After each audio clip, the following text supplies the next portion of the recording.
Est-ce qu'il y a un aspect psychologique ou c'est très physique uniquement ou c'est les deux? Ben, c'est les deux. Donc, je répète la phrase, c'est l'analyse professionnelle du langage corporel, mais évidemment qu'il faut le lier à ce qui se passe. Donc, c'est sûr qu'il y a une dimension psychologique, puis il y a une dimension psycholinguistique, une dimension relationnelle, une dimension cognitive.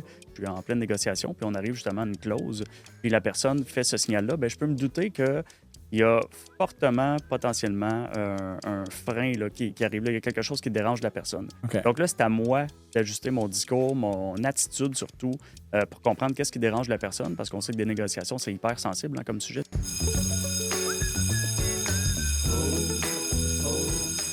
Bonjour tout le monde, bienvenue à un autre épisode de La Retenue. On est en plein hiver et si je vais le dire, là, même si la production m'a dit de ne pas le dire, je suis enrhumé, mais on aime ça au Québec, on aime ça quand il fait froid, on aime la neige. Et pourquoi pas parler avec quelque chose avec quelqu'un sur un sujet très intéressant, très différent. On va parler de c'est quoi un synergologue? Moi, je ne le savais même pas avant qu'il y a 15 minutes. Je connais la science derrière ça, mais j'accueille aujourd'hui Manuel Constant. Manuel, merci d'être là. Merci à toi de l'invitation. Et puis, Manuel, tu es synergologue professionnel. Oui. Tu fais ça comme travail tous les jours. Oui. Donc, en quelques mots, quelques phrases, c'est quoi le travail d'un synergologue? Qu'est-ce que tu fais? Comment tu es rentré là-dedans? Go. Ben, je pense que la synergologie, on en fait ce qu'on en veut. Là. Donc, c'est un outil En fait, c'est l'analyse professionnelle du langage corporel, simplement dit. Après, on en fait ce qu'on en veut. On peut être coach, on peut être consultant. Moi, j'ai décidé de me positionner comme formateur d'abord, OK. puis par la bande comme conférencier. Mais je ne suis pas coach, pas consultant. Je veux que quand je sors d'une classe ou que les gens viennent dans ma classe, que les gens soient outillés pour mieux interpréter le body language des autres. Point OK. final. OK. C'est donc n'importe quoi qui est body language. Est-ce que c'est aussi psychologique au niveau de au niveau langue? Est-ce que ça comprend les mots et juste les mouvements ou aussi les mots et la façon que les gens s'expriment? C'est quoi ça englobe quoi au complet, l'analyse, mettons? C'est-tu synergologie ou Oui. comment? Oui, je l'ai Oui, bien ça dit. s'appelle comme ça, Yes! synergologie. Tu vois, je l'ai vibé juste de même. Donc, synergologie, est-ce que c'est la manière que je vais parler, les mots que je vais utiliser? Est-ce qu'il y a un aspect psychologique ou c'est très physique uniquement ou c'est les deux? Ben, c'est les deux. Donc, je répète la phrase, c'est l'analyse professionnelle du langage corporel, mais évidemment qu'il faut le lier à ce qui se passe. Donc, c'est sûr qu'il y a une dimension psychologique, puis il y a une dimension psycholinguistique, une dimension relationnelle, une dimension cognitive. Donc, tout ça, c'est de la psychosociologie, comme on pourrait l'appeler, ou on pourrait donner plein de termes à ça. Mais il y a toujours quelque chose derrière. En fait, c'est de déterminer qu'est-ce que le mouvement corporel qui est créé chez mon interlocuteur pourrait vouloir dire quand il y a un enjeu. Donc, moi, j'intègre dans mes formations, oui, c'est sûr que c'est l'analyse du mouvement en tant que tel, mais il y a quand même des notions qui sont intégrées, là, qui sont justement psychologiques, psycholinguistiques, anthropologiques, voire, donc, parce qu'il y a quelque chose derrière ça, puis c'est ça qu'on veut Ben expliquer. ouais. Surtout anthropologique parce que c'est pas sorti de nulle part, là. J'imagine il y a des mouvements. Ces mouvements-là ont été appris ou est-ce que c'est inné? Ça, c'est une excellente question à laquelle il n'y a pas de réponse parfaite, ça, c'est sûr. C'est un peu des deux. En fait, il y a certains mouvements, certaines mimiques faciales, entre autres, qui sont très innés. OK. Donc, un bébé naissant le bébé, quand il naît, quand ses besoins sont insatisfaits, pardon, il va se crisper. Oui, exact. Donc, déjà, il y a une hypertonicité qui est innée. Là, on ne peut pas déroger de ça. Il y a quelques émotions primaires aussi qui donnent un faciès assez universel. Même si c'est mitigé un peu. Là. Mais après ça, il y a beaucoup, beaucoup, beaucoup d'acquis dans le masking social, dans l'agilité de qu'est-ce que je fais avec mon corps puis avec mon visage quand je suis avec les gens en interaction. Il y a beaucoup d'acquis là-dedans, je pense. OK. Donc, on va essayer pour les gens qui nous écoutent et nous regardent, on va essayer de donner un 2, 3, 4, 5 cues peut-être qu'ils peuvent utiliser, prendre avec eux, surtout les gens en affaires, parce que j'imagine que c'est très utile pour les gens en vente, pour les gens qui sont très autonomes, pour la négociation, même pour les relations interpersonnelles avec son conjoint, sa conjointe. Surtout, j'ai envie de dire. Oui, on va y aller lentement sur ce côté-là. Bonjour Karine, probablement, qui nous écoute. Et donc, avant juste d'aller de ce côté-là, j'aimerais savoir, est-ce qu'il y a une différence? Est-ce qu'il pourrait y avoir une différence par rapport à l'interprétation au niveau des cultures? Donc, par exemple, mettons quelqu'un qui a grandi en Asie, au Japon, versus un Américain, un Canadien, quelqu'un du Brésil. Est-ce que l'interprétation ou la lecture de ces mouvements ou la façon qu'il va bouger ou réagir durant la conversation? Est-ce que ça va être différent au niveau culturel? C'est une excellente question. Désolé, j'avais un petit chat dans la gorge depuis longtemps. Encore une fois, c'est mitigé au niveau scientifique. Moi, ce que je m'aperçois avec plusieurs pairs professionnels, c'est que le langage corporel est en grande partie universel plus que culturel parce qu'on mélange les choses. C'est-à-dire que la plupart du temps, quand un individu va faire un type de mouvement, avoir une certaine posture ou une micro-réaction faciale, la plupart du temps, il y a le même type d'état qui est derrière ce mouvement-là. Ça a l'air bizarre, mais c'est le cas. Là où on mélange les choses, c'est quand on parle de rite, puis les gens mélangent ça avec du body language. Je vais te donner un exemple. Là. OK. Si quelqu'un me dit, oui, mais moi, mon mari, il est vietnamien, puis dans cette culture-là, on ne regarde pas les gens dans les yeux. Donc, il ne faut pas penser que quand il ne regarde pas dans les yeux, c'est parce qu'il est gêné, c'est parce qu'il est intimidé, c'est parce qu'il pense à quelque chose. Puis ma réponse, c'est toujours la même, c'est que là, en fait, là, premièrement, c'est plus du body language, c'est que la personne a appris ça. Ça OK. devient un comportement qui est conditionné. Ton mari, quand il fait ça, il est très conscient de ça. Il est très conscient qu'il détourne le regard. C'est volontaire. Puis pour moi, c'est pas du body language. Ça. Puis ça, quand on est formé, ça devient assez évident OK. faire la part des choses. Mais là, pour le commun des mortels, ça devient assez compliqué savoir qu'est-ce qui est un rite, qu'est-ce qui l'est pas. Mais normalement, le body language est plus universel que culturel. Après, c'est débattable. J'imagine la différence pour essayer de séparer qu'est-ce qui est culturel et qu'est-ce qui est vraiment body language, c'est que le body language va être quelque chose qui va apparaître durant une conversation. Il ne va pas être constant. Dans le sens que, tu sais, quelqu'un comme le Vietnamien, lui, il va constamment, durant toute la conversation, peu importe le sujet, mais il ne te regarde pas dans les yeux. J'imagine, dans ce cas-là, ben, c'est pas un signe, là. C'est juste que c'est constant, donc c'est pas versus un mouvement qui sort de l'ordinaire de la conversation. Tu pourrais dire, ah, OK, il pourrait potentiellement avoir quelque chose ici, un cue. Donc allons-y dans les cues. Pour les gens en affaires, si je te demanderais, mettons les cinq choses, 3 à 5 choses à regarder. Mettons, tu es en conversation, en négociation pour vendre ton produit, en négociation pour acquérir une compagnie, en négociation pour acheter un produit pour revendre, n'importe quoi. Là. Donc, puis après ça, je vais rediriger la conversation un peu versus en personne versus à distance, qui a beaucoup changé après la pandémie. Oui. Mais pour commencer, juste les cues à regarder, c'est quoi, mettons, les 3 majeurs, là, selon toi? OK. Je vais avec ça. Puis avant de commencer, je vais quand même dire que il n'existe pas de liste parfaite pour voici la liste à comprendre en négociation, voici la liste à comprendre en recrutement, voici la liste à comprendre conjoint-conjointe. En fait, tous ces signaux-là peuvent se retrouver n'importe où.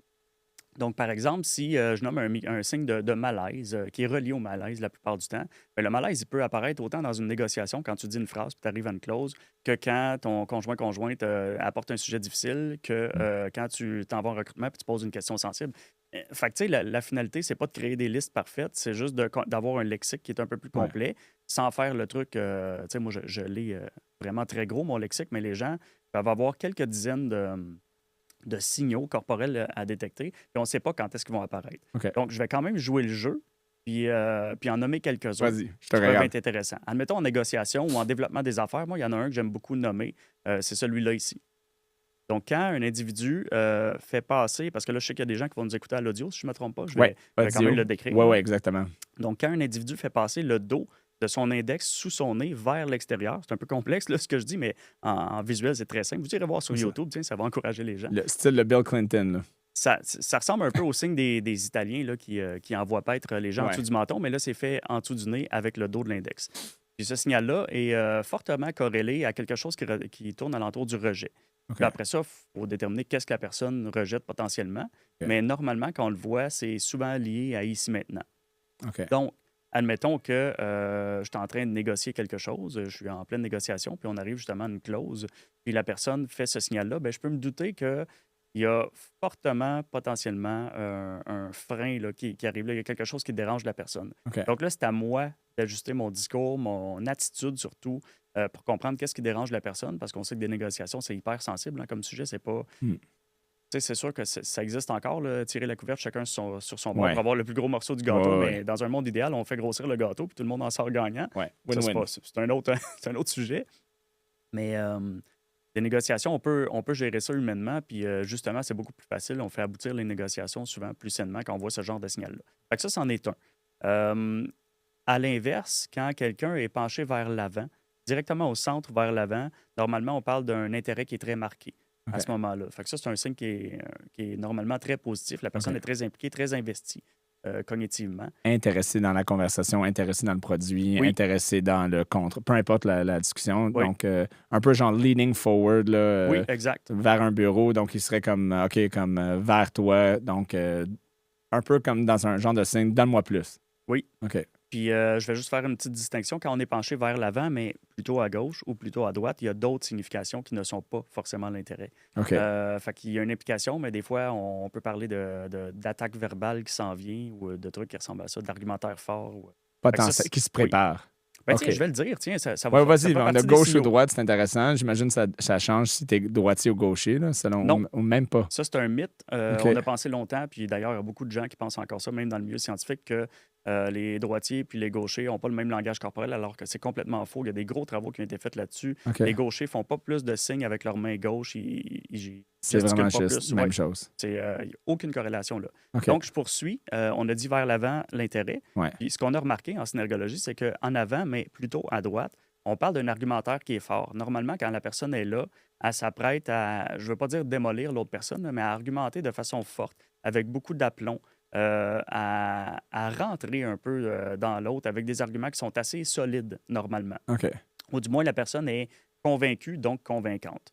Alors qu'à gauche, on est quand même dans l'argumentaire. Souvent, la personne n'est pas d'accord, mais c'est beaucoup plus émotionnel. La personne est difficilement capable d'expliquer verbalement ou psychologiquement pourquoi elle n'est pas d'accord. Puis là, ça devient plus facile de contre-argumenter avec cette personne-là. C'est deux états qui se ressemblent, mais il n'y a pas le même aplomb, la même conviction dans les propos, alors qu'ils sont pourtant dans le même état à la base Ah, parce qu'ils sont réfractaires à quelque chose. intéressant. Ça reste une tendance. Là, je fais encore mon point d'honneur de Ouais. nuancer ça parce que c'est toujours des tendances, c'est pas du 100 Mm. mais la plupart du temps, il y a C'est quelque chose qui tourne. des cues Exact. à réaliser, puis peut-être dire, OK, je comprends potentiellement avec une probabilité X que ça pourrait aller dans cette direction-là. Exact.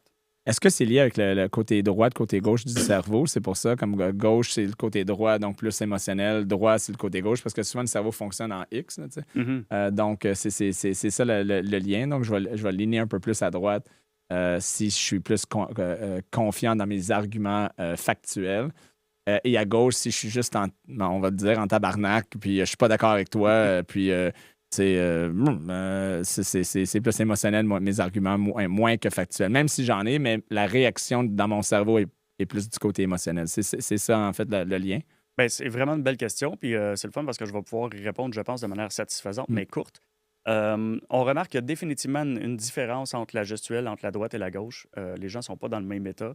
Mm. Par contre, nous, en synergologie, on n'a pas le mandat ni la capacité de démontrer que c'est à cause de l'hémisphère qui est peut-être plus spécialisé dans tel ou tel truc. Ça va demander des travaux qui lient la synergologie à la Non, neuroscience. neuroscience, c'est plus Oui, neuroscience. Là. exact. OK. Fait OK. que je ne sais pas si c'est un malheur ou la beauté de la chose qu'on peut esquiver En fait, on n'a pas le mandat d'expliquer le pourquoi du comment, mais il y a une différence, ça c'est sûr. OK. Mais elle est due à quoi, on ne le sait pas. OK. Intéressant. OK. Donc, on en a trois, mais 1, 2 et 2.1, 2.2, là, on va Ouais. dire.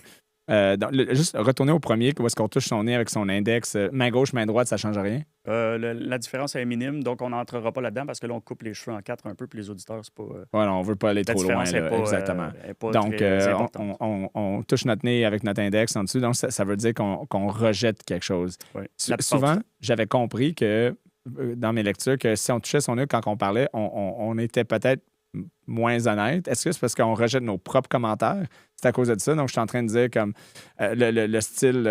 J'avais vu une présentation à un moment donné sur mettons, Bill Clinton quand il était en entrevue là, durant la période où est-ce que, il avait trompé sa femme. Puis, je pense qu'il disait I have never slept with that woman en touchant son nez à peu près 55 fois. Là.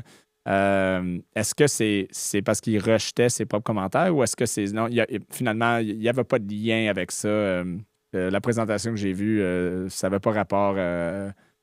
Ce mouvement-là n'avait pas rapport. Est-ce qu'il y a un lien ou est-ce que c'est pas nécessairement ça? S'il y a un lien entre se toucher le nez avec le mensonge, c'est vrai à peu près 5 du temps. OK. Le reste, Tout le reste du temps, c'est plein d'autres choses. Donc, ce qu'il faut savoir, c'est qu'il y a une quinzaine de micro-démangeaisons possibles alentour du nez ou sur le nez. OK. Donc, il peut y avoir plein de trucs là-dedans. Mon image me dérange, je suis curieux, je rejette, il y a une contrariété. Puis oui, des fois, il y a un petit lien à faire avec un mensonge qui est soit par omission ou qui est de l'exagération. Mais c'est très, très rarement le cas. Donc, au OK. final, le raccourci de se toucher le nez qui égale un mensonge, c'est beaucoup plus souvent faux que vrai, OK. même s'il y a une petite partie de corrélation là-dedans. Il faut s'enlever ça de la tête. Donc, c'est plus quelque chose qui touche le rejet dans un certain sens. Ça, c'est Ça dépend de la zone, Ouais, ça c'est dépend ça. de la Ou dans zone le dans nez. la quinzaine de micro-démangeaisons qui est possible. C'est vraiment différent d'un cas à l'autre, aussi bizarre que ça peut se paraître. Là. OK. C'est vraiment, c'est ça. C'est très, très précis quand même, Quand la même différence d'état qui nous habite quand OK. on se micro-démange certaines zones du nez. Intéressant. OK. Donc là, on en a deux. Là. Donc, on y va pour un troisième. Mettons, tu es en négociation, on jase, et puis je commence à faire quoi? Mettons, donne-moi un autre. Un nom? Un autre. Un autre. Ouais, un autre. Un autre, un autre. Ah, j'en ai un que j'aime bien Ouais. aussi. C'est le fait de se rentrer les lèvres par en dedans, comme ça ici. OK. Donc, Donc, quand crisper quelqu'un. les lèvres un peu à l'intérieur. Pas Oui, crisper, mais mais. là, je l'ai fait lentement, mais normalement, c'est un mouvement qui est rapide, comme je vais faire. Là. Donc, OK. c'est quand on aspire les lèvres, mais Ouais. après ça, on retourne à la normale là, dans la même seconde. L'immense majorité du temps, c'est quelqu'un qui retient des propos ou qui se retient émotionnellement ou surtout verbalement. Donc, assez souvent, il y a de l'information à aller chercher que la personne ne peut pas aller chercher, soit parce que c'est pas le temps, qu'elle n'a pas la diplomatie de l'apporter correctement ou qu'elle pense que ça va être mal reçu. La personne ne se sent pas confortable ou. Souvent, on se retient. Là, ça arrive des fois que les gens font ça, puis ils vont dire après ce qui les dérange, mais ce qui est intéressant, c'est toutes les autres fois où la personne fait ça, puis elle dit pas ce qui la dérange. Parce que là, on sait que, OK, il y a encore une fois quelque chose qui est un non-dit, Ouais. qui chicote la personne, puis elle n'ose pas le dire pour des raisons qui y appartiennent. C'est peut-être de ma faute d'ailleurs, à cause de mon attitude ou de mon rapport de force parce que je suis employeur ou à Ouais. cause du contexte. Ouais. C'est souvent le cas d'ailleurs. Là. Assez souvent, quand on voit un mouvement qui peut être typiquement négatif chez l'autre, c'est notre attitude qui l'a conditionné OK. à être comme ça. Donc, Fait si on que voit ça, un genre aspirer les lèvres, ça serait peut-être de rendre l'autre personne confortable. Peut-être qu'ils ont quelque chose à dire qui pourrait influencer la conversation. Donc, Oui. c'est peut-être changer ou de leur poser, ralentir, leur dire écoutez, excuse-moi, as-tu quelque chose? C'est vraiment important. Partage-moi tes sentiments. Y a-tu quelque chose ici qui te dérange? Juste avoir une ouverture pour voir si tu peux explorer. Exact. Mais qu'est-ce que la personne avait à dire? Peut-être Ça, c'est. ça se peut que la personne le nomme pas parce qu'elle est encore pas à l'aise, mais moi, je pense Moi, ma phrase favorite, c'est vraiment quelque chose qui tourne alentour de j'ai l'impression que tu aurais quelque chose à dire, puis ton opinion m'intéresse vraiment là-dessus. Est-ce que tu voudrais prendre la parole? Donc, le bout de phrase, là, ton opinion m'intéresse vraiment, ça change toute la donne. Là. La plupart du temps, moi, j'ai fait des tests un peu avec ça. Là. Ouais. Puis quand tu ajoutes le bout, ton opinion m'intéresse, mais il faut que ce soit sincère, là, pas juste une stratégie intellectuelle. Là. Ben ouais. Normalement, quand les gens sentent que ça t'intéresse pour vrai, ils vont déballer ce qu'ils ont à dire. Ouais. Puis souvent, justement, tu vas avoir conditionné l'espace pour que ça ne sorte pas comme une bombe et que la personne le sorte un petit peu plus soft. Puis en plus, toi, tu es plus réceptif déjà parce que tu t'es déjà mis dans la position de réception, Ouais. de réceptivité. Donc, c'est vraiment un win-win pour tout le monde. C'est mon Intéressant. petit conseil de la journée. Cool.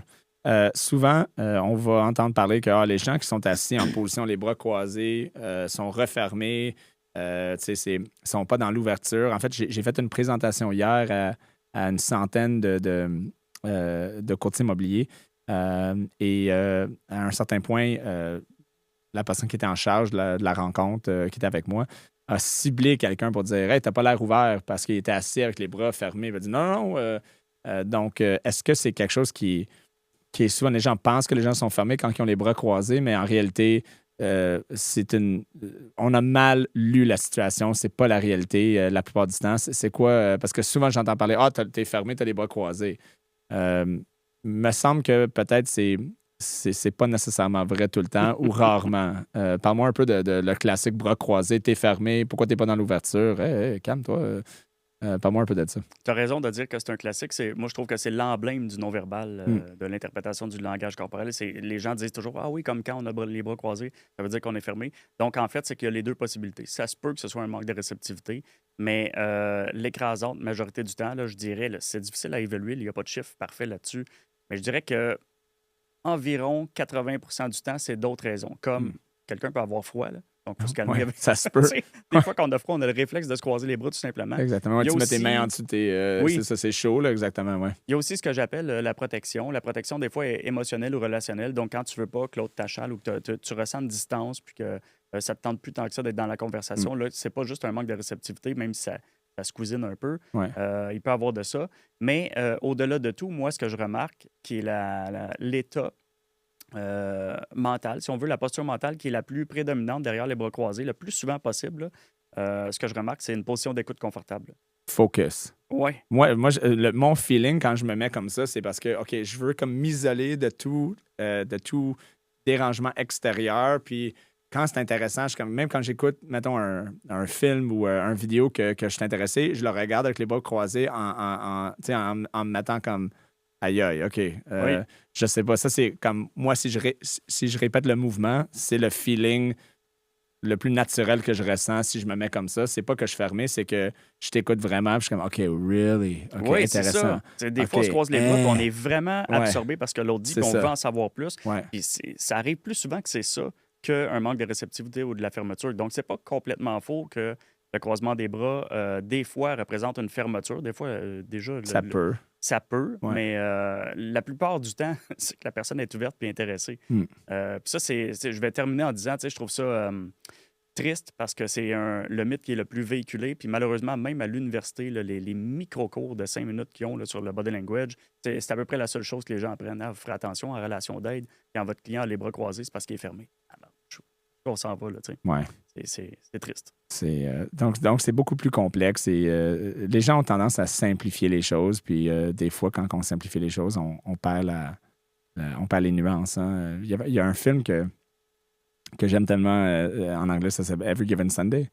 Il y a un speech de Al Pacino, c'est un film de football, qui dit que, tu sais, à la fin, c'est les 3 pouces. Il crie, c'est les 3 pouces, les 3 pouces. Puis moi, qu'est-ce que je m'ai rappelé comme, every inch counts, c'est the last 3 inches. We live our life on the last inch. C'est que tu peux savoir 97% de quelque chose, mais c'est le dernier 3%, la nuance, les petites nuances qui fait la différence. Tu sais, comme, OK, oui, peut-être les bras fermés, ça veut dire qu'il y a une fermeture, mais c'est pas très nuancé. Donc, en fait, c'est les derniers 3% qui fait que tu peux aller un peu plus loin là-dedans. Là. Tout à fait, je suis complètement d'accord. Puis là, j'aimerais juste dire que là, on est plus proche du 3 qu'on connaît avec le croisement de bras et la fermeture. Donc, il nous manque comme plus 97 de compréhension que c'est 3 le reverse, là. exactement. Oui, c'est ça, exactement. J'ai déjà vu une vidéo où est-ce que tu parlais de mettre la main derrière la tête ou, tu sais, c'est quoi celle-là? Donc, quand tu scratches ton cou ou tu vas plus loin, parle-moi un peu d'une réaction ou du body language quand tu fais un genre de move ou quelqu'un va te faire un genre de... de même, là, bras derrière la tête, le bras dans les airs, ça veut dire quoi exactement? Ben, en fait, là, tu as nommé beaucoup trop de choses différentes. Oui, excuse-moi. Je sais qu'il y a des nuances. Hein? C'est correct, mais elles sont un peu toutes différentes. Mais une des plus importantes que je trouve, c'est quand les gens se micro-caressent ou se grattent rapidement. Là, on appelle ça une micro-démangeaison. Donc, quand quelqu'un se joue dans le cou, là, qui ne se gratte pas vraiment. Parce que, juste pour dire la différence entre une démangeaison et une micro-démangeaison, c'est la vigueur qu'on met dans le mouvement. Donc, quand on se gratte, pour vrai, là, quand on a une piqûre de moustique, par exemple, on va se gratter. Là, on va même l'entendre s'il n'y a pas de son. Ça va laisser des marques à cause des ongles qui raclent. Ça va durer longtemps. Il va y avoir du mouvement vigoureux. Ouais. Alors qu'une micro-démangeaison, souvent, on se touche. On s'effleure le visage. On fait des petits trucs rapidement où on voit qu'il n'y a pas beaucoup de vigueur. C'est le bout des doigts qui touche. Donc, quand quelqu'un fait une micro-démangeaison puis que c'est dans la zone de la nuque, particulièrement à droite ou dans le centre, là, comme je le fais là dans le visuel sur YouTube, allez sur YouTube, c'est corrélé à « je veux pas parler de ça ». Donc, c'est un sujet qui est difficile. Un inconfort. Oui, puis c'est même plus qu'un inconfort. Avoidance? C'est vraiment... oui. OK, donc l'évitement. Oui. L'évitement, OK.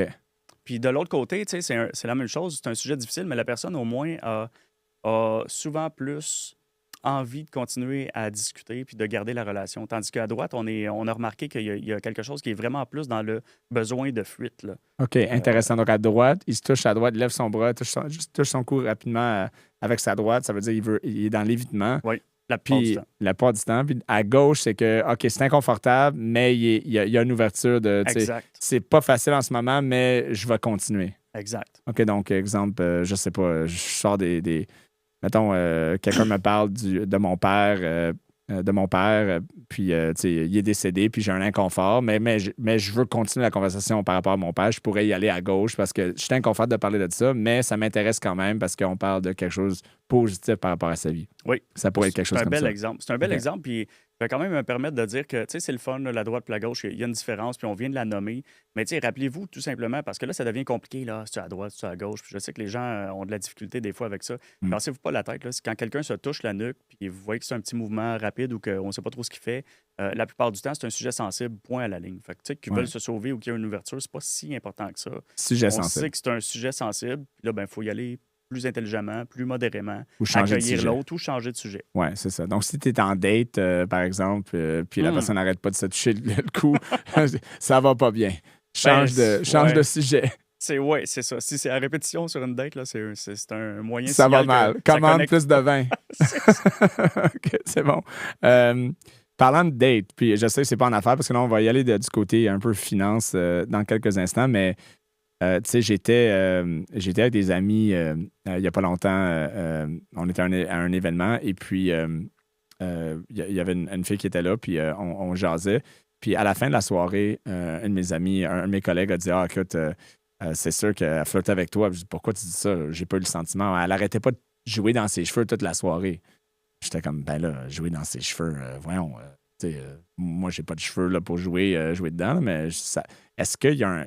Est-ce que, si on parle de date, parce que il y a même quelqu'un dans la production qui est ici, qui va souvent en date, je suis sûr qui prend des notes. Là. Si il rit, il est là. Mais si, mettons, la personne avant de toi commence à se jouer dans les cheveux, ou c'est quoi les cues qui pourraient dire OK, il y a un intérêt d'un bar ou d'un autre? Oh mon Dieu. Là, c'est sûr qu'on ne peut pas tout nommer parce que j'ai même récemment fait un podcast de 2 heures là, qui parlait juste de ça. Puis je pense qu'on n'a même pas fait le tour. Ouais. Mais juste la main dans les cheveux, on est encore une fois dans quelque chose qui ressemble au bras croisé qui représente la fermeture ou à se toucher le nez qui représente le mensonge. Je pense que c'est les 3 phrases que j'entends le plus souvent dans les mythes. OK. Donc oui, des fois, il y a certains mouvements, certains moments qui peuvent signifier qu'il y a quelque chose qui tourne alentour de la séduction quand une fille ou même un homme peut se jouer dans les cheveux en contexte de séduction, justement. OK. Mais la plupart du temps, c'est plein d'autres choses que ça. C'est pas juste un tic là, que tu es habitué à jouer avec tes cheveux, là, comme calme-toi. Là. Ça peut être tellement d'autres choses. Ouais, Il y a c'est tellement d'autres signaux. C'est un peu comme le nez tantôt. Là. Il y a Ouais. tellement d'autres choses que tu peux faire avec tes cheveux. Puis d'autres états qui t'habitent que juste creuser, que il faut vraiment en revenir de ça. Il y a d'autres signaux bien plus faciles que ça, de toute façon. Là. Donne-moi en un, mettons, si tu es en date. Pour ceux qui sortent encore en date, qui est un autre problème social, où est-ce qu'il y a de moins en moins de contacts, de moins en moins d'interaction sociale avant que les gens se mettent ensemble. Là. Ça devient de plus en plus transactionnel. J'ai eu des cas ici avec tout ce qui est les applications et ça change beaucoup l'interaction humaine et la connexion humaine. Je pense que, puis corrige-moi si j'ai pas raison, mais la synergologie, j'imagine le plus que tu es en interaction avec les autres êtres humains, le plus que de façon naturelle, tu deviens, je pense que ton cerveau devient adapté à lire et comprendre les autres êtres humains. Et le moins que tu as de contact et le moins que tu es exposé, le plus que tu ne comprends pas les gens autour de toi. Est-ce que j'ai pas raison en pensant ça? Parce que moi, je rencontre tellement de gens, je trouve que j'ai comme un feeling un peu plus sensible à ce que les autres personnes ressentent, juste parce que j'ai tellement vu d'êtres humains avant de moi que j'ai comme beaucoup d'exemples. C'est le cerveau enregistre continuellement qu'est-ce qu'il voit. Donc là, je suis capable de peut-être cibler des choses que quelqu'un d'autre qui simplement reste dans son sol puis qui est gamer toute la journée, ben c'est sûr que tes habiletés sociales sont diminuées. C'est quoi l'impact de la synergologie par rapport à tout ça? Je pense que quelqu'un qui a vécu dans l'avant-réseaux sociaux, si on veut, là, dans nos âges à nous, là, exactement. quand on a vécu dans le vrai monde puis qu'il n'y avait pas tant de réseaux sociaux que ça, voire pas du tout, qu'on a tellement vu d'humains, tellement interagi que je pense qu'un coup que c'est acquis, l'agilité relationnelle puis l'intuition que tu as avec le body language, ça se perd pas vraiment, OK. selon moi. Parce que moi, j'ai vu zéro différence là, avec la pandémie puis le confinement. Là. Par Moi non contre, plus. je pense que les enfants qui étaient en plein apprentissage à cette époque-là, puis que normalement que ça se passe entre telle année et telle Alpha, année, Gen Z un peu, ouais. puis que là, ben, au lieu d'avoir des contacts sociaux à l'école, puis que là, il n'y avait plus d'école, puis que de toute manière, on fait juste penser justement au switch de génération où, tu sais, au lieu d'être en personne, ben, ils font juste se texter, gosser sur TikTok, puis tu sais, je pense que pour eux, ça peut être assez dramatique pour l'apprentissage. Mais tu sais, je pense que ça s'apprend après, ça peut se rattraper, mais c'est comme tu l'as dit, en fait, faut être plongé dans la soupe humaine, puis avoir des interactions. Plus tu en as, plus tu deviens agile normalement. Ouais, Donc, c'est sûr que si tu n'en as jamais, ben, c'est un peu comme la conduite automobile. Même si tu as ton permis, si tu n'as jamais conduit après pour te pratiquer, ben, tu ne seras jamais bon, là. exactement. Donc, c'est ça la pandémie joue, mais aussi juste tout ce qui est social. Maintenant, là, on est sur les médias sociaux, right? Donc, est-ce que ça se développe? Puis ça, c'est une de mes questions que je trouvais super intéressant parce que maintenant, même en affaires, tous les rencontres avant les présentations étaient en personne, live. Donc, tu regardais les gens en avant. Et ça, c'est revenu un peu, c'est le fun parce que on est revenu un peu plus équilibré. Il y avait un moment après la pandémie que on faisait plus rien en personne. Tu sais, c'était Mhm. vraiment présentiel. C'est vraiment même les présentations à 150 personnes. Écoute, on va faire ça en Zoom ou en Teams. Je ne suis pas obligé de louer un local, pas obligé de payer le lunch. Ça me sauve de l'argent. Mais ça a des impacts. Donc, les compagnies, je pense, ont réalisé que il y a des choses qu'on pourrait faire via Teams et virtuellement, puis il y a des choses qu'on devrait faire en présentiel. Mais je te pose la question, si on est en train de faire une vente, développer ta compagnie, sa business, être entrepreneur, et puis on n'est pas en présentiel. On est avec une Mm. personne en négociation à distance.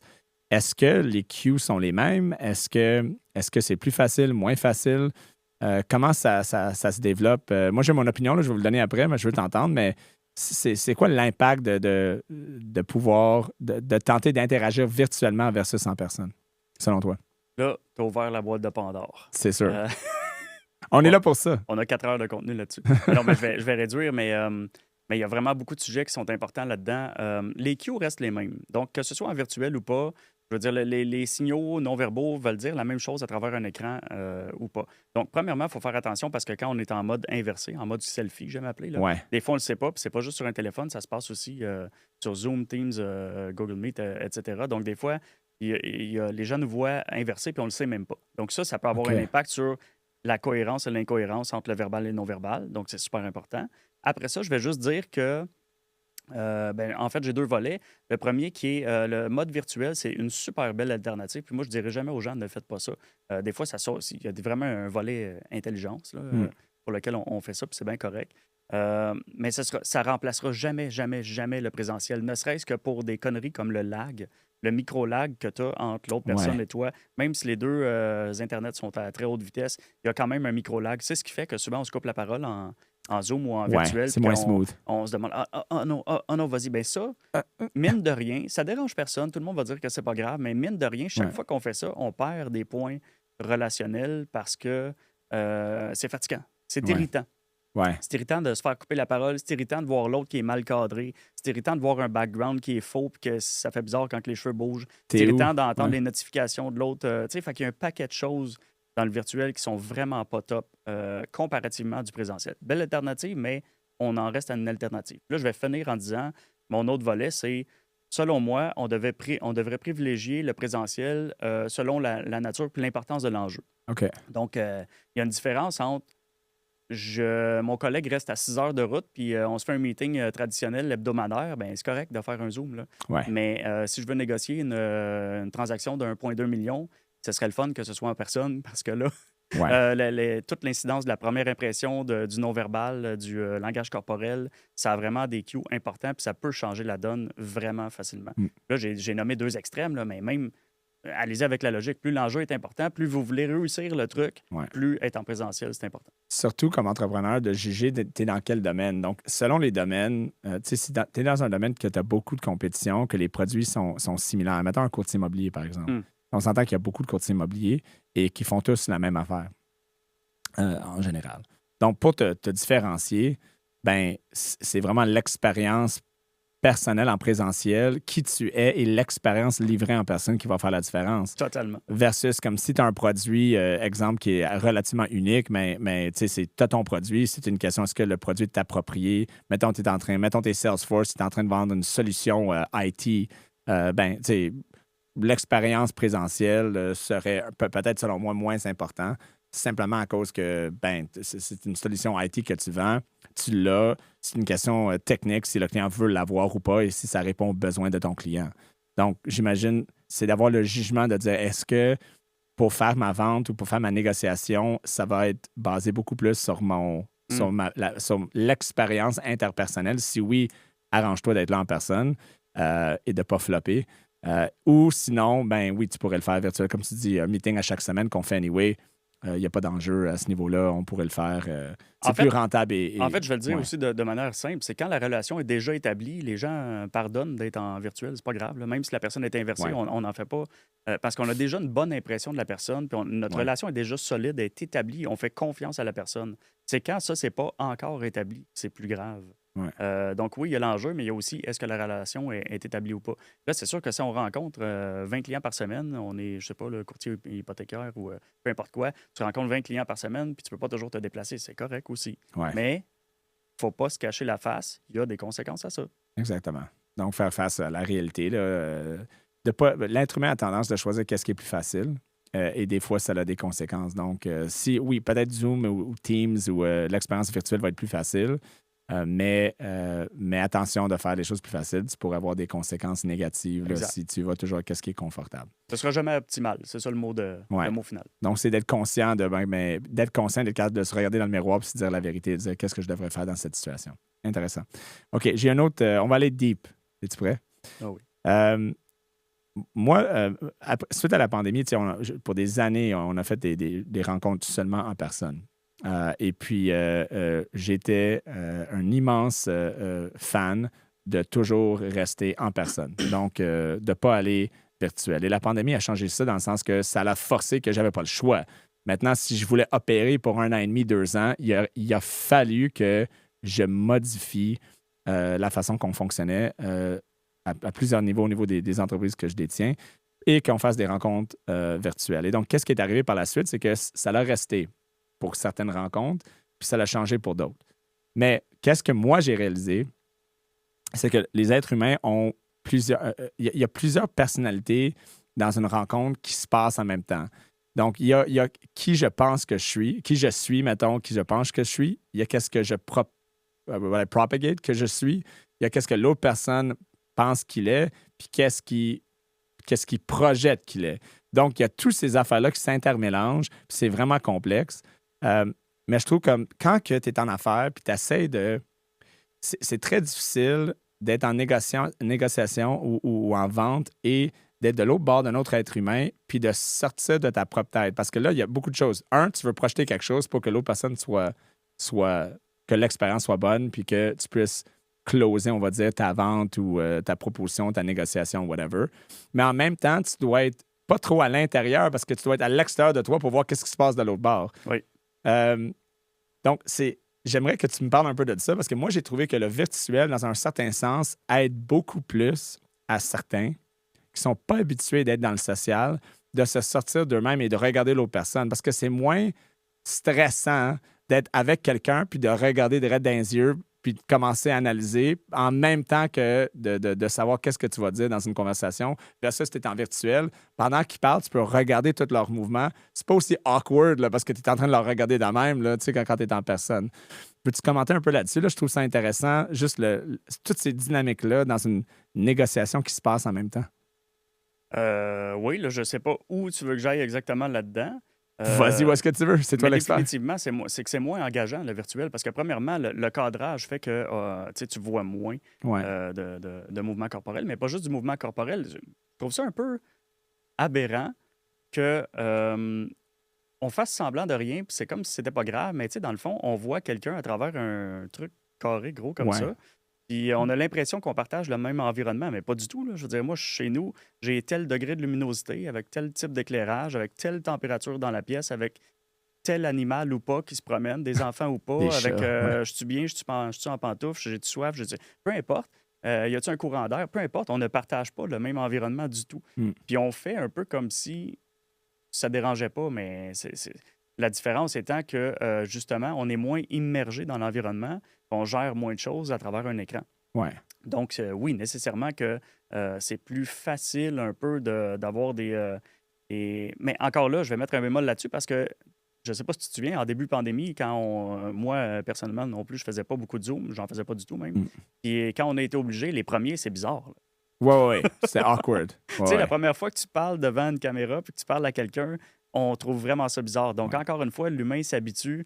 Quand on a fait des centaines et des centaines de Ça fois, marche. c'est rendu quasiment ça la norme, puis c'est rendu plus en personne des fois, quand on revient en personne, que les gens trouvent ça bizarre. Fait que, tu sais, l'humain s'habitue à tout. Là. Je sais pas où tu voulais que j'aille exactement, Moi, mais qu'est-ce que je disais aussi, c'est que je trouve que, tu sais, il y a beaucoup de gens qui sont un peu plus gênés, mais être en virtuel, ça fait que tu n'es pas en présentiel. Donc, tu es capable de, quand tu as quelque chose à dire, tu parles à un écran, pas à un être humain, c'est plate, là, mais au moins, tu es moins awkward, tu es moins stressé, mais tu es capable, pendant que l'autre parle, même si tu vois un petit écran, tu es capable de regarder qu'est-ce qu'ils font. oui, Donc, beaucoup plus facilement. plus facilement. Tu es capable de te mettre out here instead of in here. Oui, ça, je veux tu as dire. raison. Donc, de ce côté-là, il pourrait avoir un avantage selon le type de personne. Je pense que certaines personnalités ont un avantage maintenant qu'ils peuvent faire des affaires virtuelles qu'en personne, they were really not flourishing. Ils étaient juste leur personnalité, leur inconfort social, le fait de gérer les gens en avant d'eux. Il y a trop de... Tu sais, ils n'étaient pas capables d'agir de manière efficace. Performer. Socialement. Performer, exactement. Mais maintenant, ironiquement, ils sont seuls chez eux avec un écran, puis ils performent beaucoup mieux. Oui. Et les gens qui étaient beaucoup mieux en présentiel, parce qu'il y avait plus d'énergie, il y avait une connexion, eux autres performent moins bien. Oui. Je trouve ça intéressant comme situation, que ça a créé des avantages pour certains et des désavantages pour l'autre. Oui, j'avais jamais songé à ça comme ça, mais j'ai envie de dire pourquoi pas.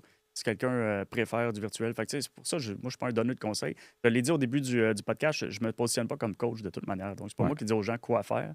Les gens font bien ce qu'ils veulent en autant qu'ils connaissent, qu'il y ait des connaissances pour faire un choix éclairé. Fait que Tu ça, leur donnes des outils. c'est Essentiellement, ça. tu vas dire voici une boîte Tu sais, fait que d'outils, si toi, je te t'es le mieux en remplis plein virtuel, d'outils, tant puis mieux. bâtis ta maison. Sois là. conscient que c'est pas le cas de tout le monde. Donc, Ouais. ça peut impacter tes interlocuteurs plus négativement ou pas.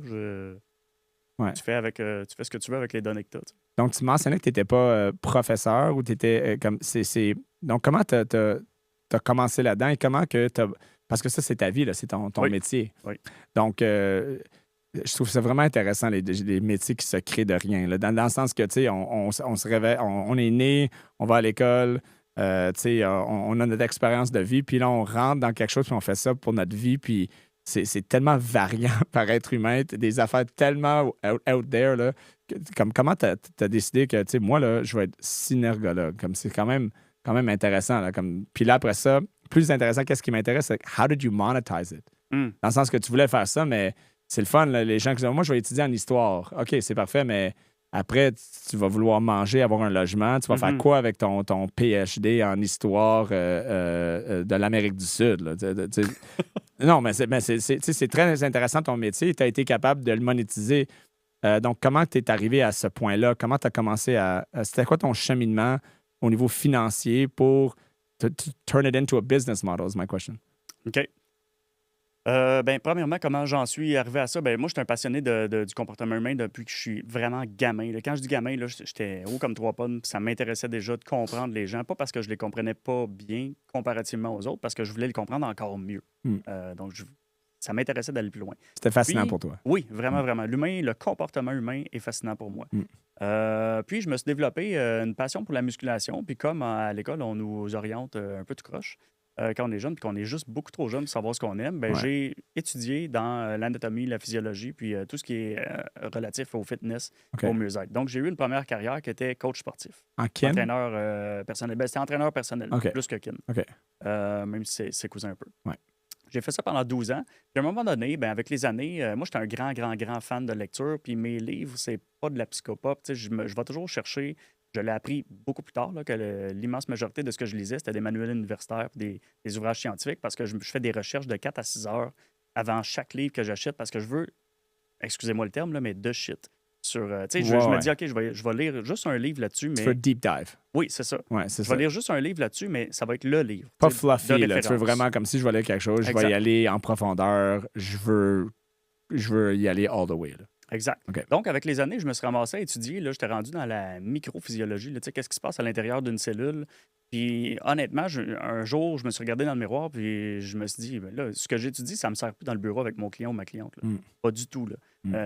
Ce qui se passe au niveau microcellulaire, là, premièrement, moi, c'est très théorique dans ma réalité. Fait que, c'est le fun des connaissances, mais j'ai poussé trop loin le truc. Donc, là, je me suis dit, là, j'ai du temps pour étudier parce que je suis un fan de l'étude.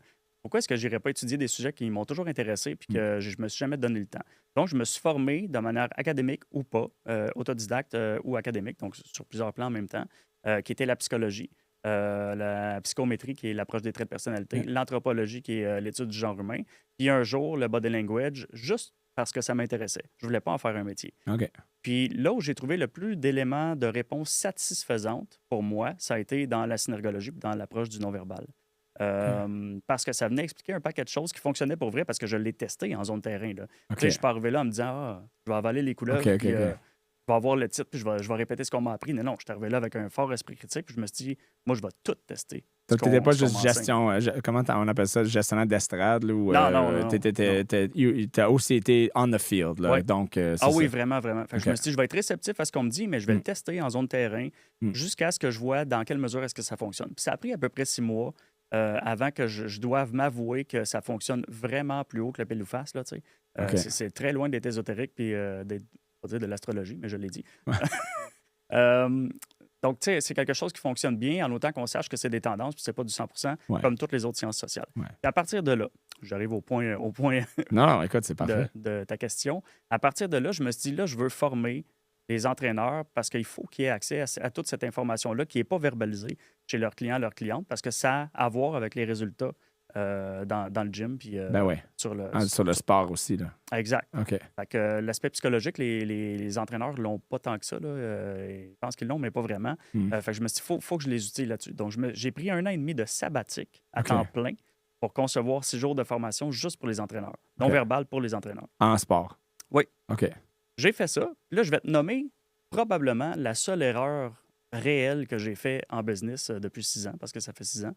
Je me suis dit, tu sais, j'ai tellement mis de temps, là, je le répète, 1 an et demi pour créer 6 jours de formation, c'est ridiculement profond. Là. Ouais. Tu sais, tout était ça. T'es allé loin. Là, je me suis dit, quand je vais ouvrir ça, les amis, tu sais, avec une phase de.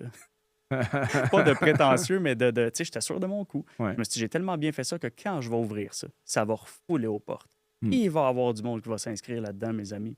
Ça a été l'erreur fatale que j'ai faite. Est arrivé le jour J, j'ai fait du marketing. Mon marketing était bon, ça répondait. Mais tu sais, quand est venu le temps des inscriptions, j'ai eu 2 personnes qui se sont inscrites. C'était quoi ton erreur? Ça, c'est intéressant parce que beaucoup d'entrepreneurs font cette erreur-là. Avec un peu de recul, c'était quoi ton erreur critique? Bien, je la connais parfaitement, en fait. Moi, j'étais dans le milieu du fitness. J'étais pas reconnu, mais j'étais connu. Donc, j'avais un beau réseau. Mm. Mais je suis arrivé là avec un sujet que les personnes ne comprenaient pas, ne connaissaient pas. Mm. Donc, j'avais tout un défrichage à faire pour faire comprendre aux gens ce que ça pouvait leur apporter, qui n'avait pas été fait ou que j'avais pas eu le temps de faire en quelques mois. Et en plus, autre point fort, c'est que mes formations étaient le double du prix que les entraîneurs étaient habitués de payer normalement. Fait que là, j'arrivais avec une formation qui avait l'air super cool, mais que, OK, c'est le double du prix, puis je comprends pas ce que ça va me donner. Ouais. 2 immenses freins. Ouais. En recul, c'est ça qui t'a arrêté. Mais qu'est-ce qui a fait que tu étais sûr que ça allait fonctionner initialement? J'ai juste pas pensé à ça. Moi, dans ma tête, c'était tellement évident ce que ça apportait que je me disais, ben, tout le monde va comprendre que c'est.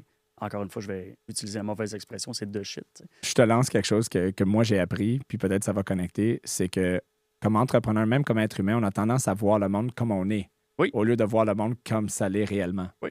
Et donc, toi, tu as vu le monde, dans ce monde-là, tu as dit, écoute, moi, je connais ça, écoute, ça va être sa coche, là, ils vont vouloir ça, parce que regarde les impacts que ça va avoir, parce que tu voyais ça de ta perspective, de qu'est-ce que ça l'avait fait pour toi, right? On va aller So dans. the world is the way I see it, the way I am, not the way it is. Puis quand tu es arrivé, tu as dit, oh, the world is not exactly that. On va aller dans un chemin beaucoup plus simple pour répéter exactement ce que tu viens de dire. Ouais. J'ai offert aux gens ce que j'aurais aimé avoir. Ouais, exactement, exact, c'est ça. Mais c'est pas pas le qu'ils meilleur voulaient pas produit au l'avoir, monde, mais- c'est qu'eux, ils étaient même pas au courant qu'ils voulaient ça, Ouais. peut-être. Donc, tu sais, c'est long de développer un marché puis une clientèle. De Là, ben- rebrander pour que ça connecte avec les gens. Exact. Donc, qu'est-ce que tu as fait par la suite? La suite des choses, c'est que la pandémie est arrivée. J'ai quand même formé, là, tu sais, ça a fini par marcher. Là. J'ai formé comme plusieurs cohortes d'entraîneurs. J'ai connu un beau succès. J'ai formé des gros noms quand même dans le milieu de l'entraînement. OK. Mais là, à un moment donné, ça commençait à diminuer. Puis en même temps, la pandémie est arrivée. Puis là, je recevais des demandes de plein de milieux que je ne connaissais pas du tout, qui étaient les ressources humaines, recrutement, l'enquête. Juste par la bande, là. oui. Ah, OK, intéressant. Donc là, je me suis dit, OK, ben là, de quelles ressources est-ce que je dispose? Puis là, je pense que les entrepreneurs vont peut-être aimer ça, entendre cette phrase-là. Mm. Je suis seul chez nous, je suis payé par la PCU parce que je ne peux pas former en présentiel. Puis j'avais bien de la difficulté, ça ne me tentait pas de faire du virtuel, puis ça dénaturait mon sujet. Donc je me suis dit, OK, de quelles ressources est-ce que je dispose pour que ça marche quand ça va réouvrir? Du temps, Fait que là, ce que j'ai fait, c'est que j'ai bâti un réseau pendant 1 an et demi. OK. Sur LinkedIn principalement. OK. Donc, j'ai bâti mon réseau là. Puis là, en même temps, j'ai adapté mes formations à plein d'autres métiers. OK. Puis là, ça s'est mis à marcher quand ça a été ouvert. Ça a marché de plus en plus. Puis là, avec les années, ben, ça a juste été une courbe lente, mais ascendante continue.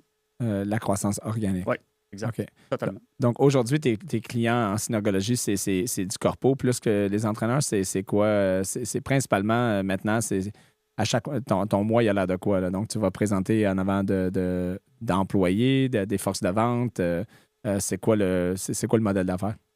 J'ai gardé mon parcours de 6 jours que je donnais. C'est juste qu'au lieu d'être pour les entraîneurs, il est offert soit pour le milieu du coaching et de la relation d'aide, soit pour les affaires. Mais c'est un parcours de 6 jours, puis ça, c'est comme pour les mordus, c'est des inscriptions individuelles. OK. Je voulais garder ça accessible parce que il y a des gens que leur employeur ne veut pas payer ou qui sont solopreneurs.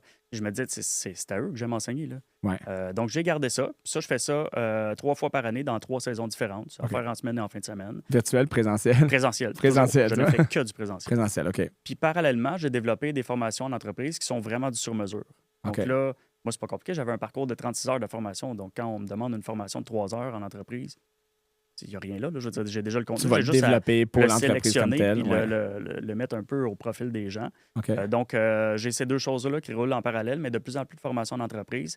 Et contre toute attente, je me suis jamais positionné comme conférencier.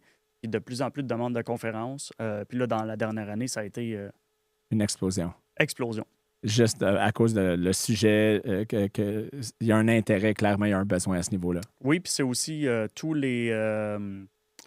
toutes les graines que j'ai semées organiquement, parce que j'ai jamais fait de pub, j'ai jamais mis d'argent dans les pubs. Tout ce que j'ai fait dans les 6 dernières années qui commence à payer pour vrai. Fait que c'est long, l'organique, très long, mais c'est solide. Puis là, C'est je sens que je solide. récolte les fruits. Exactement. Donc, c'est une bonne leçon que, tu sais, oui, faire de la pub, c'est bon, mais la croissance organique, quand tu as un bon produit, quand tu crois dans ton produit, quand tu es constant, ça va monter. Avoir la confiance, de donner le temps à ton produit de se faufiler. De se faire connaître, puis de se faire connaître. d'avoir une réputation aussi à travers ça. Tu sais, c'est long, là. C'est pas. Puis c'est ça, tu sais, on en revient à mon erreur du début où je pensais qu'en ouvrant les formations, boum, ça allait s'inscrire. Ben Ouais. non, ça a pris 6 ans Ouais. pour que ça marche. Parce que la réalité, puis je vais la dire là, je ne l'ai jamais dit publiquement, la réalité, c'est que j'en vis depuis 6 ans. Mais en réalité, c'est que pendant 5 ans, j'ai survécu avec ça. J'ai pas vécu. Là, Non, c'est ça. j'étais comme toujours à la gorge. Dans 3 loyers, il se passe plus rien, tu sais. Fait que je n'étais pas désespéré, c'est pas grave. J'ai continué à faire l'exact même chose. Je me suis pas travesti. Tu es dans la Sauf statistique. que- 5 ans, les 5 premières années, c'est rough. Puis là, la 6e année, ben là, j'en vis. Tu sais, je Bang. suis pas millionnaire. Sauf Ouais. que là, je fais comme, OK, le chiffre d'affaires, c'est pas le même. Puis Exactement. Il y a une explosion. Exact. là, je vis. Tu sais, j'ai un salaire qui fait du sens. Là. La plupart des entrepreneurs, c'est ça le problème, c'est qu'ils ont un bon produit, mais à cause, ils ne se rendent pas la 6e année. C'est vraiment les 5 premières années, c'est la statistique le démontre. Là. Même, on voit une croissance en disant finalement, ça n'a pas explosé assez vite, bye. Donc, l'être humain est très impatient par rapport à son succès, va essayer quelque chose d'autre. Puis souvent, puis tu es un témoin de ça, c'est la constance dans ton produit. Si tu es convaincu que ton produit est bon, ben continue à faire les bonnes choses, puis éventuellement, Oui. ça va exploser. Oui, parce que tu sais, on voit des gens, puis c'est pas un reproche, là, il y a des gens qui ont besoin de changer de projet puis de changer de truc, mais tu ne donnes jamais la chance à ton audience, à ta clientèle de te référer, de faire du bouche à oreille. Tu sais, si tu changes de projet aux 3 mois, oublie ça. Tu n'en auras pas, ça ne marchera jamais. Tu vas toujours être sur Ouais, les derniers exactement. 1000. Là. En quelques mots, c'est sûr, être entrepreneur maintenant, comme tu dis, c'est la 6e année, ça commence à exploser, ça prend plein de connaissances en fiscalité, en marketing, en web, en organisation corporatif. J'imagine, tu as mis tellement de temps dans toutes les autres affaires que tu as mentionnées. J'imagine, est-ce que ça a été difficile, cette transition-là? La transition ou l'apprentissage de la gestion de l'argent, la gestion de l'organisation de ta business. C'était quoi, au niveau expérientiel, comment tu as vécu ça? Oh non, on s'en va là. Je me disais que le Ben sujet oui, arriverait on parce plonge. que on est là, c'est ça Ouais. la ligne éditoriale du podcast. Ben moi, je vais le dire en toute franchise, là, les chiffres, les nombres, les mathématiques, ça m'écoeure au plus haut point. Le cœur me lève rien que d'y penser. Je suis pourri là-dedans. J'ai aucune connaissance, ni en comptabilité, ni en fiscalité. Marketing un peu plus, par exemple, là, vraiment beaucoup plus. Mais tout ce qui est chiffres, là, ça ne m'intéresse pas. Je ne suis pas bon là-dedans. J'ai aucune connaissance. Donc, comment est-ce que je vis? Ben, c'est pas compliqué là, quand j'ai plus de revenus que de dépenses. Puis que le chiffre fait du bon sens, je suis content. Mais il ne faut pas aller plus loin que ça. C'est vraiment pas mon dada. J'ai quand même un comptable. Ouais. Donc, je délègue cette partie-là. Je fais mes impôts moi-même, mais ça s'arrête là. Je n'ai pas d'investissement. Il y a beaucoup d'entrepreneurs qui ont le même, ils ont le même sentiment d'être comme, écoute, je suis un peu perdu, ça commence à bien aller, mais je ne sais pas exactement où est-ce que je pourrais optimiser, qu'est-ce que je devrais faire. Dans ton cas, qu'est-ce que tu penses faire? Comment que tu t'es auto-éduqué ou est-ce que vraiment tu es encore un peu dans le OK, mais je vais apprendre sur le tas, puis je vais parler à mon comptable, puis je vais essayer de découvrir ça? Est-ce que tu aurais bénéficié un peu d'un encadrement un peu plus traditionnel par rapport à la gestion des affaires, des chiffres dans ton éducation, mettons, plus jeune? Ou est-ce que c'est parce qu'il y a beaucoup d'entrepreneurs au Québec, ça me surprend que, tu sais, ils sont perdus par rapport à ça. Ouais, souvent, c'est des Pourtant, passionnés. c'est des entrepreneurs. Donc, moi, dans ma tête, à la base, mais comme t'as pas appris ça comme avant de commencer. Comme, ben non, moi, ça, c'était mon sujet. Puis, moi, les chiffres, là, je veux rien savoir de ça. Pourtant, tout le monde travaille pour l'argent, right? Puis c'est correct. Oui. That's why we're doing it. Oui. On le fait pour une passion, mais en même temps... il faut vivre de sa passion. Faut vivre, puis il n'y a personne qui ne veut pas vivre confortablement, là, right? Donc, comment tu vois ça? Qu'est-ce que tu aurais fait différemment ou qu'est-ce que tu aurais aimé apprendre un peu plus jeune? La réponse va être plate un peu, mais ça ne m'aurait pas aidé parce que je n'aurais pas été intéressé, j'aurais décroché. On me parle de chiffres, puis je m'en vais en courant. Fait que j'aurais pas pris de formation qui soit obligatoire ou pas, je serais parti en courant. J'aurais lâché l'école s'il avait fallu. Me forcer à apprendre les chiffres alors que je déteste ça, j'aurais haï ça.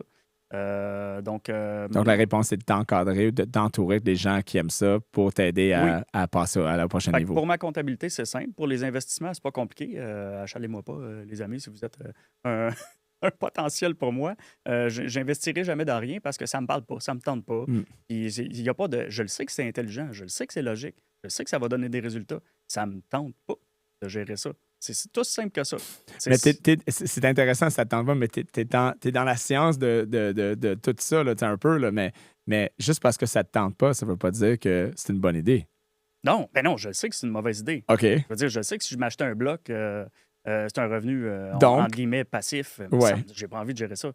Ben ouais, OK, mais ça, c'est le bloc, il y a une gestion. Mais mettons des investissements classiques. Mettons si tu irais à la bourse ou tu aurais un gestionnaire professionnel qui allait gérer tes affaires. Tu trouves pas que ça serait une bonne idée? Oui. Puis là, la réponse, c'est que là, je commence à en vivre. On l'a dit dans la 6e année. Donc là, les coffres sont pas suffisamment remplis pour que je fasse comme je vais investir. Mais tu es rendu à un point que tu vas explorer ça tranquillement. Avant de faire ça, je vais investir dans mon marketing pour avoir un niveau, pour scaler up ma business, pour avoir un niveau de revenus encore plus important pour pouvoir avoir une roue qui tourne plus facilement, puis un jour, peut-être, oui, t'encadrer dans les... Oui, c'est ça. Mais c'est un bon point parce qu'il y a beaucoup, quand on parle d'investissement, ils pensent que je vais être obligé de gérer ça moi-même, puis gérer un immeuble, mais c'est pas le cas. Là. Il y a des solutions, right? Où est-ce que tu pourrais investir passivement, avoir un gestionnaire professionnel, puis c'est pas toi qui es obligé de prendre ça, c'est l'avenue qui me parlerait. Fait que je suis pas fermé. Après ça, je suis tellement un low risk taker, un faible preneur de risque là, en français, que je veux dire, dans les trucs dans lesquels j'investirais, c'est pas les trucs qui vont rapporter le plus. Là. C'est pas, écoute, là, on est rentré dans le côté psychologique de l'investissement. Exactement, ouais, c'est ça. Je vais laisser ton planificateur futur déterminer ça avec toi pour voir si c'est une bonne idée ou mauvaise idée. Écoutez pas ce que je dis. Là. C'est parfait. Pour les gens qui nous écoutent, des entrepreneurs qui aimeraient te parler d'utiliser tes services, de peut-être promouvoir tes services au niveau de leur force de vente, leurs employés, ou est-ce que ça peut avoir un impact important? Comment on te rejoint? Le site web Synergo, SYNER, trait d'union, Go. Le trait d'union est super important, sinon on arrive sur Syner-Go. Oui, OK, c'est bon ça. Go.com. Excellent. Puis sinon, vous pouvez me rejoindre sur tous les réseaux sociaux, Manuel Constant, LinkedIn, Facebook, Instagram, TikTok, YouTube. There you go. C'est un peu dur à manquer. Parfait. Donc, merci, Emmanuel, d'avoir été là aujourd'hui. Merci à toi, vraiment. C'était super intéressant, puis j'espère te revoir en conférence. Même, on va se parler peut-être pour notre compagnie, ma compagnie. Ce serait intéressant de regarder comment qu'on peut aider les gens à avoir plus de connexion et de reconnaître les signes par rapport à tout ce qui est synergologie. Ou comme un de tes clients, sait-on jamais. Voilà, exactement. Merci beaucoup. Merci à toi. Merci d'avoir été avec nous pour cette retenue. Je vous invite à nous suivre sur YouTube, TikTok, Instagram et les principales plateformes de podcast, Spotify, Apple Podcast et Google Podcast. Commentez, likez et partagez la retenue, puisqu'il n'est jamais trop tard pour apprendre. Mon nom est Ryan Lahaye et je vous dis à la prochaine retenue.